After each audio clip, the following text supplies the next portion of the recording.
dosage. Klaxon, chopper bacon. Who is spouse? Who is biochemist? Who is biometric? Emist. Who is biometrics? Who is fruity?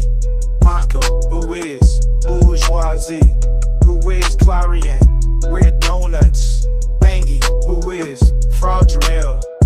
Roundabout. Who is siren songs? Sabah, siren bot. Clonus clone kit. Siren X. With 23 confirmed alts and countless aliases, he was known to many, but on Laurelin, he was simply known as Psiren.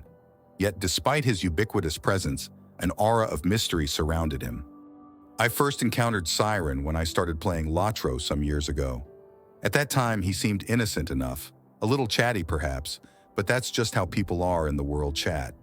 However, as time went on, things took a weirder and more aggressive turn.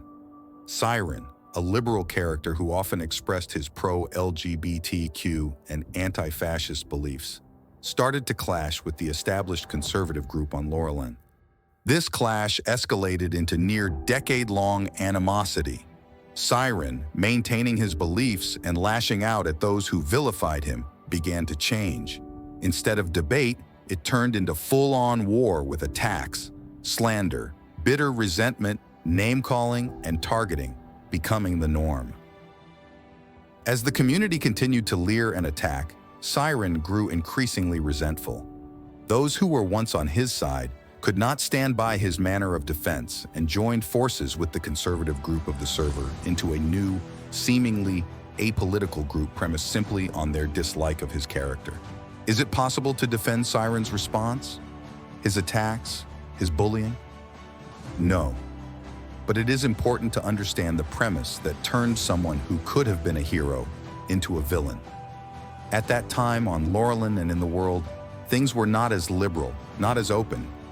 People were mostly closed off, so for someone to come on and boldly challenge the premise of their beliefs was a shock. It might not cause a stir these days, but it sure did over 10 years ago. As time went on, the server lost this lore, and Psiren became a parody of himself. People latched onto the normalized hatred of his character, and he responded in suit, giving them a reason to hate him even more. It was a vicious cycle. Psiren could not be who he was without them, and their own identity depended on him as well. This hatred stirred to the point where anyone could be hit with Psiren allegations. Don't like someone? Accuse them of being Psiren and the whole community will mass report them. It was a war zone. All jokes, all goofing arounds could be shut down by one simple allegation. At the same time, people started to lose their grasp on why Psiren had become who he was. He started to lose grip too. He latched onto certain players and poised them as leading insiders. And while he was right in some regards, one thing he got wrong was their identity. A consistently leftist person and self-proclaimed proletariat, Psiren's beliefs remained consistent at the expense of his own grasp on reality. He started to fixate on a particular player, believing them to be Sean Gunner, the chair of the Tolkien Society, and someone who held right-wing beliefs. Psiren, understanding the server to be run by a number of cult-ish groups, marked the whole player base as racists and homophobes. Had he faced homophobia? Yes. Was there racism? Yes. But did Psiren get his facts right about the players he was accusing? Not quite. At this point, the bullying, the discourse, began to blur and everyone lost track of the truth. Things went on like this for years, and the server's Psiren fixation grew to unprecedented levels. They hated him when he was on and offline. At every turn, he was called names, attacked, bullied. He would say something plain and innocent in chat, and people who he had never spoken to would treat him as though he was anything but a person. It is true that Psiren hurt people, but what does it mean when an entire game server decides that someone is no longer entitled to all that ethics demand and imply? What happens when the server loses accountability and marks someone as pure evil and therefore deserving of all abuse?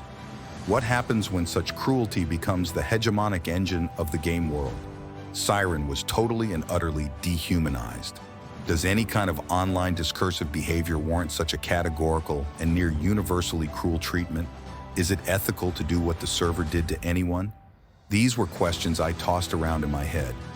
Witnessing Psiren's treatment, I felt compelled to understand his experience firsthand. I wanted a full scope of the hostility that had taken hold of the server. So, I embarked on an experiment to step into his shoes, not as Psiren himself, but as a figure akin to him, advocating for his right to exist without persecution. I adopted the moniker LPA, Leave Psiren Alone, and uploaded my first and to this day most controversial video. Laurelin erupted in chaos. People cursed at me, accused me of being Psiren, hurling insults and calling me filth. People roleplayed as spitting on me in the street as I made my way from one end of Bree to the next. They roleplayed inflicting serious violence against me. And for what? In private messages, they said terrible, homophobic, and cruel things. I was loathed, but I persisted. Gradually, I managed to sway some players. They came to understand that my advocacy wasn't about defending Psiren's actions, but about challenging the ethics of his public punishment. I aim to preach a universal standard. Even if you despise someone, they're still human, deserving of respect. I mean, Jesus fucking Christ, Psiren wasn't Hitler, for fuck's sakes. Are you people that fucking dense? The support for the Leave Psiren Alone event was substantial, drawing dozens of supporters. However, this wasn't without significant backlash, not from the community itself, but from the games masters, or GMs, whose role is to diplomatically and democratically ensure the server's adherence to the code of conduct. My account was gagged almost a day before the event, preventing me from using any communication channels on the server. This occurred after I was personally contacted by Cozy, who accused me of spamming for reposting the event ad twice within an hour. Despite my inquiries about the appropriate frequency for posting, no clear guidelines were provided. It wasn't until they gagged me again, just 1 minute before the event, that I realized I was being targeted. I was unable to use, say, world or roleplay chat, effectively silencing my participation in the event. The targeting by Cozy raised troubling questions about the extent to which the animosity towards Psiren had infiltrated even the game's masters. My friends pleaded to Cord but never got a response. This apparent corruption highlighted a deeper issue. I had previously witnessed Cozy attacking players in the game's world chat, further fueling my suspicion. It became increasingly clear that the problem wasn't just with the server. There was something fundamentally wrong with the game itself, with the game's masters. This thing went all the way to the top. This was not just a matter of interrogating the ethics of the players, but the GMs who watched all this happen over the years and allowed it. This was about selective banning. Why not ban the people who said homophobic slurs to me, to Psiren?